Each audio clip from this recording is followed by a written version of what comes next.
Purity, patience, and perseverance are the three essentials to success.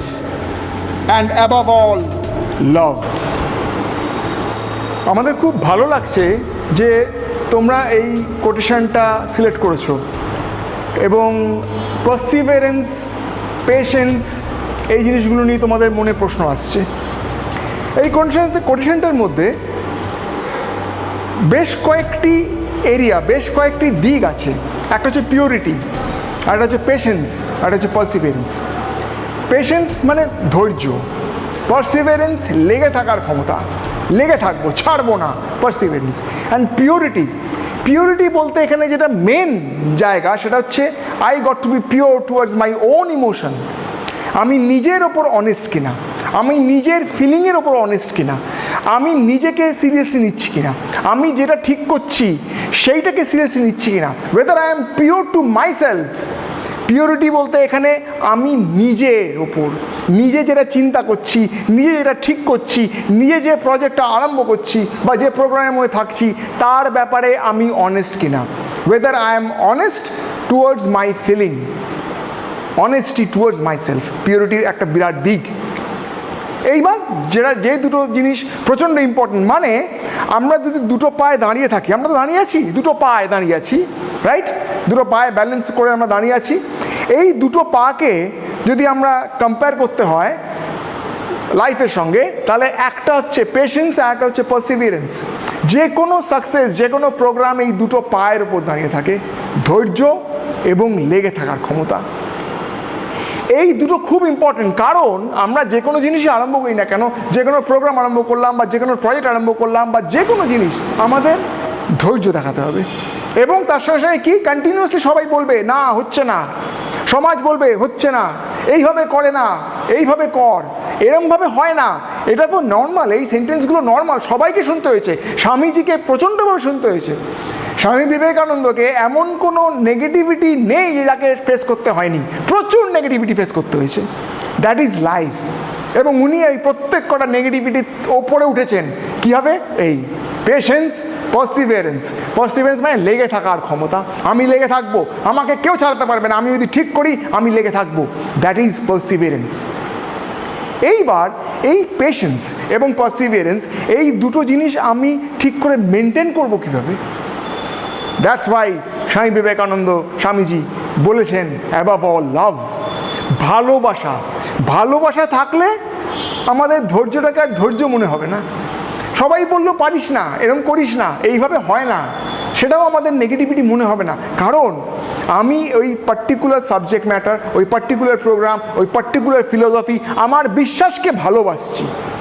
ভালোবাসা, ভালোবাসাটা খুব important. একটা ইন্টারভিউতে রাহুল দ্রাবিড়কে জিজ্ঞেস করছিল বেশ কিছু ইয়াং প্লেয়ার্সরা যে আপনি ইডেন গার্ডেনের পারফরমেন্সটা করলেন কীভাবে? তো রাহুল দ্রাবিড় বলল খুব ইজি, যে কোনো বড় পারফরমেন্সের জন্য দরকার হচ্ছে পেশেন্স, পেশেন্স, ধৈর্য এবং পারসিভিয়ারেন্স। এই দুটো ওয়ার্ড ইউজ করলেন রাহুল দ্রাবিড়। ঠিক তার সঙ্গে সঙ্গে আরেকটা জিনিস বললেন যে আমার ভালোবাসা খেলাটার ওপর, অন্য কিছু নিয়ে তো আমার দরকার নেই, আমি মাথা ঘামাবো কেন অন্য কিছু নিয়ে? কে কী বললো, কে ছেঁচাচ্ছে, কে আমাকে নেগেটিভ কিছু বলছে, কে পজিটিভ কিছু বলছে, এটাও খুব ইম্পর্টেন্ট। আমাকে কে প্রেস করলো সেটাও আমার জানার দরকার নেই, আমি শুধু আমার ভালোবাসাটাকে নিয়ে থাকবো। এবার উনি বললেন যে কি করলাম, আমি তো সারাদিন ধরে ব্যাট করতে হবে এই চিন্তা করি, তাহলে তো প্রবলেম, প্রচুর প্রেশারাইজ হয়ে যাবো। আমি চিন্তা করলাম ঠিক আছে 15 মিনিট করে ডিভাইড করি, 15 মিনিট 3 ওভার বা 4 ওভার বা 5 ওভার আমি ডিভাইড করে দিলাম, যে এই 5 ওভার আমি ঠিক করে খেলবো, আমি পেশেন্স দেখাবো, আমি ধৈর্য দেখাবো, অন্যে যা কিছু বলছে, আমাকে স্লেজ করছে অস্ট্রেলিয়ানরা, আমার কিছু এসে যাচ্ছে না। পারসিভিয়ারেন্স, অনেক কিছু বলছে, আমি পারসিভিয়ারেন্স করবো, আমি বিট হলাম, আমি হয়তো অসুবিধা হচ্ছে কিন্তু আমি পারসিভিয়ার করবো 15 মিনিট। তারপরে আবার 15 মিনিট হয়ে গেল, আমি আবার নিজেকে বললাম যে চলো নেক্সট 15 মিনিট। এই যে এই ম্যানেজমেন্টটা ওনার মধ্যে এলো, কীভাবে এলো? ভালোবাসা থেকে। এমনি আসতে পারে না, কারণ এটা তো ওনাকে কেউ বলেননি আগে থেকে।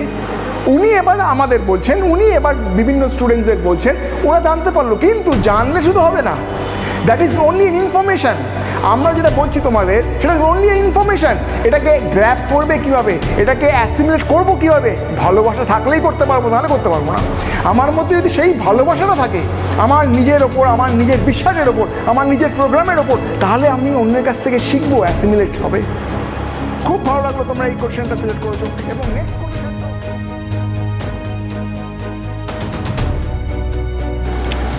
we are what our thoughts have made us. So take care about what you think. Words are secondary. Thoughts leave, they travel far. আমরা বিভিন্ন স্টুডেন্টসের কাছ থেকে অ্যাজ ওয়েল অ্যাজ পার্টিসিপেন্টসের কাছ থেকে একটা ফিডব্যাক পেয়েছি এবং ওরা আমার খুব ভালো লাগছে এটা শুনে যে ওরা যে কোটেশনটা সিলেক্ট করেছে দ্যাট ইজ সো রেলেভেন্ট। তোমরা যে কোটেশন সিলেক্ট করেছো দ্যাট ইজ সো রেলেভেন্ট। খুব ভালো লাগছে যে থট ম্যানেজমেন্ট, চিন্তাকে নিয়ে তোমরা প্রশ্ন করছো, চিন্তাকে নিয়ে তোমরা জানার চেষ্টা করছো। এবং স্বামীজি ওই জন্য কন্টিনিউসলি বলছেন যে take care about what you think, thought management. তোমাদের মধ্যেই সেই সাংঘাতিক শক্তি আছে, এটা কিন্তু 100% true. Swami Vivekananda entirely সাংঘাতিকভাবে younger জেনারেশনের ওপর কনসেন্ট্রেট করেছেন। এটা কি তোমাদের কি মনে হয় এটা জাস্ট এমনি? সেটা তো হতে পারে না। স্বামী বিবেকানন্দ এই যে তোমাদের ওপর একটা বিরাট পার্সেন্টেজ কনসেন্ট্রেট হয়েছে, এই যে আমাদের ওপর একটা বিরাট পার্সেন্টেজ কনসেন্ট্রেট করেছে, সেটা তো এমনি হতে পারে না। It has got reason. রিজনটা হচ্ছে তোমাদের ভেতরে সেই এক্সট্রিম এনার্জিটা আছে। Energy about what? যে আমি আমার চিন্তাকে অবজার্ভ করার ক্ষমতা, সেটা তোমাদের ভেতরেই আছে, এটা আমাদের ভেতরেই আছে। আমরা ওটা নিয়ে জন্মাই, তোমরা ওটা নিয়ে জন্মেছো। জাস্ট এবার একটুখানি অবজার্ভ করো, একটুখানি জিনিসটাকে অবজার্ভ, যে take care about what you think. Just এইটুখানি বোঝার চেষ্টা করো তো, যে আমি যে অ্যাকশান নিচ্ছি, অ্যাকশানটা প্রথমে আসছে না চিন্তাটা প্রথমে আসছে? এই যে আমি হাতটা এরম করছি তোমাদের জন্য, তোমরা এখানে সবাই বসে আছো, হাতটা করছি, এই যে হাতটা আমি করছি এটা কি জাস্ট নর্মালভাবে হচ্ছে, না তার আগে আমি চিন্তা করেছি যে হাতটা আমি করবো? তার মানে কি বুঝতে পারছো তো? চিন্তা এবং অ্যাকশান মানে শুধু হাত না, বডি ল্যাঙ্গুয়েজ না। আমি যে কথা বলছি, এই যে তোমাদের সঙ্গে কথা বলছি, এই কথাটাও নিশ্চয়ই আমি আমার নিজেকে বলেছি, আগে চিন্তা করেছি, নাহলে কীভাবে বলবো? তার মানে যে কোনো এক্সপ্রেশন, সেটা কথা হতে পারে, সেটা লেখা হতে পারে, সেটা বডি ল্যাঙ্গুয়েজ হতে পারে, তার আগে চিন্তা আসে। ওই জন্যে দেখো enter action is related with our thought process. চিন্তা থেকে অ্যাকশান আসছে। এইবার দেখো একটা খুব ইম্পর্ট্যান্ট একটা জিনিস, হোয়াট ইজ হ্যাবিট কি? Repetition of the same action is habit. তার মানে দেখো অ্যাকশানটা এলো আমার চিন্তা থেকে, অ্যাকশানটা এলো তোমাদের চিন্তা থেকে। এইবার ওই অ্যাকশানটাই যদি আমরা কন্টিনিউয়াসলি রিপিট করতে আরম্ভ করে দিই, তাহলে ওটা আমাদের হ্যাবিট হয়ে দাঁড়াবে। তার মানে ঘুরিয়ে হ্যাবিট আমার চিন্তার উপর ডিপেন্ড করছে, আমার হ্যাবিট আমার চিন্তার উপর ডিপেন্ড করছে। মানে সোর্স ইজ দ্যাট চিন্তা। এইবার সবচেয়ে ইম্পর্টেন্ট, যেখানে বিভিন্ন টিচাররা, বিভিন্ন ফিলোসফাররা কন্টিনিউয়াসলি যেটার উপর কনসেন্ট্রেট করেছে, কন্টিনিউয়াসলি যেটাকে হাইলাইট করেছে, সেটা হচ্ছে ক্যারেক্টার। মানে উই নিড স্ট্রং ক্যারেক্টার, সবসময় বলে। তো what is character to some extent? Habit অবধি বোঝা গেল যে অ্যাকশানটা যখন আমি রিপিট করছি সেটা হ্যাবিট তৈরি হচ্ছে, তাহলে হ্যাবিটটা যদি একটা প্রলংড পিরিয়ডের জন্য আমরা মেনটেন করি, that proves to be our character. আমাদের যা হ্যাবিট সেটাই আমরা একটা পিরিয়ডের জন্য মেনটেন করে দিলাম, অন্যের চোখে সেটা কিন্তু ক্যারেক্টার, আমার ক্যারেক্টার সেটা। মানে আমার হ্যাবিট যদি হয় যে খাওয়ার আগে আমি থ্যাংক ইউ বলে খেতে আরম্ভ করলাম, যদি আমার হ্যাবিট হয়, এবং সেটাই যদি আমি 1 বছর ধরে করি অন্যের সামনে বা নিজের সামনে, সেটা আমার ক্যারেক্টার হয়ে যাবে। One of the characteristic of mind হচ্ছে খাওয়ার আগে আমি থ্যাংক ইউ জানাচ্ছি। So that is one of the characteristic. তার মানে দেখো character entirely is dependent on what ever I am thinking. আমি কি চিন্তা করছি, তোমরা কি চিন্তা করছো, এইখানেই কিন্তু মেন। এই জন্য স্বামীজি বলছেন take care about what you are thinking. Thought management is very important. এবং থট ম্যানেজমেন্টের দুটো খুব ইম্পর্টেন্ট দিক আছে। একটা জিনিস মনে রাখতে হবে, আমরা যখন যে কোনো কাজ করছি, আমরা যে কোনো জিনিস করার চেষ্টা করছি, যে কোনো প্রজেক্ট ফেল করে কেন? কেন আমরা ফেল করতে আরম্ভ করে দিই? কেন আমাদের পারফরমেন্স অ্যাভারেজ পারফরমেন্স হয়? কেন আমাদের পারফরমেন্সটা হাইটে যায় না? তার একটাই কারণ হচ্ছে কনফিউশন। Confusion about what?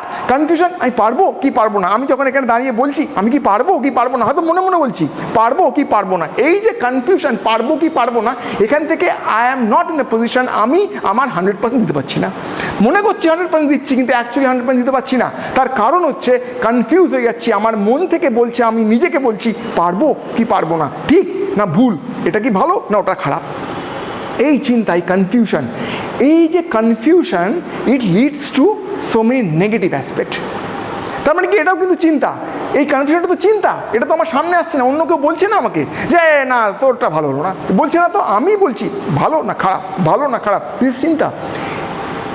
এইটা আমাদের মনে রাখতে হবে যে আমরা এই এক্সট্রিম পাওয়ারটা নিয়ে জন্মেছি। সেটা কি? আমাদের চিন্তাকে আমরা অবজার্ভ করার ক্ষমতা আছে। তোমাদের প্রত্যেকের সেই অবজার্ভ করার ক্ষমতা আছে, চিন্তাকে অবজার্ভ করার ক্ষমতা আছে। আমার কি চিন্তা আসছে মাথায়, সেটা অবজার্ভ করার ক্ষমতা আছে প্রত্যেকের। এবং অবজার্ভ করার পর কি একটা ফ্র্যাকশন অফ সেকেন্ড, এইটা জিনিসটাই কিন্তু কয়েক সেকেন্ডের ব্যাপার। মানে আমি কি অ্যাকশান নিচ্ছি বা আমি কি বলছি তার আগে চিন্তাটা কিন্তু ফ্র্যাকশন অফ সেকেন্ড, বা হয়তো আমি ধরলাম কয়েক সেকেন্ড। এই যে আমি অবজার্ভ করার জায়গাতে আছি, যে কীরকম চিন্তা হচ্ছে, চিন্তাটাকে আমি যখন অবজার্ভ করতে পারছি, তখন কিন্তু আমার কাছে আরেকটা অপশান থাকছে যে চয়েস অফ থট। কোন থটটাকে আমি প্রায়োরিটি দেবো।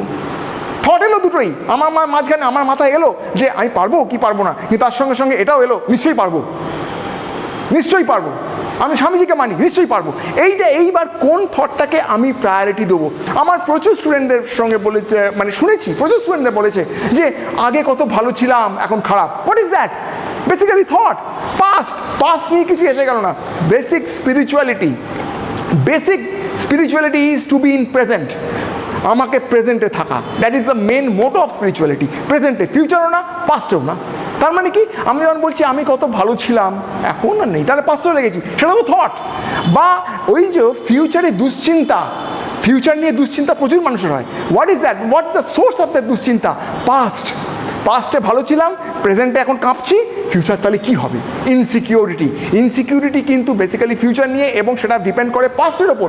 Entirely my thought process. We should be just at present, this is the main motto. এবং এটা মনে রাখতে হবে যে এটা এই যে তোমরা এই কোশ্চেনটা সিলেক্ট করেছো, ইট ইজ ব্রিলিয়ান্ট, খুব ভালো সিলেক্ট করেছো। কারণ তোমাদের মধ্যে আমাদের মধ্যে আমরা জন্মেছি, তোমরা জন্মেছো এটা নিয়ে যে extreme power of observation, observing my own thought, observing her own thought, এটা তোমরা জন্মেছো এটা নিয়ে। So try to be that আর নাথিং এলস। তোমাদের মধ্যে যে এক্সট্রিম পাওয়ার আছে, যে এক্সট্রিম মানে ইনফাইনাইট এনার্জি আছে, সেটাকে জাস্ট অবজার্ভ করো, সেটাকে জাস্ট আইডেন্টিফাই করো। সে দাঁড়িয়ে চুপ করে এবং কন্টিনিউসলি তোমাদের বলছে প্লিজ দেখো, আমাকে দেখো, আমাকে দেখো। আমরা দেখতে চাইছি না, কারণ সমাজ আমাদের বুঝিয়ে দিচ্ছে ভাই এরকম না। সমাজ বুঝিয়ে দিচ্ছে না, কনজারভেটিভ থট দরকার, সেটা সমাজ বোঝাচ্ছে। কিন্তু আমরা অন্যরকম হতেই হবে, কারণ আমরা আমাদের জন্ম এই জন্যে, আমরা জন্মেছি এইভাবে। We are that powerful. We all are that powerful. Just observe করো চিন্তা।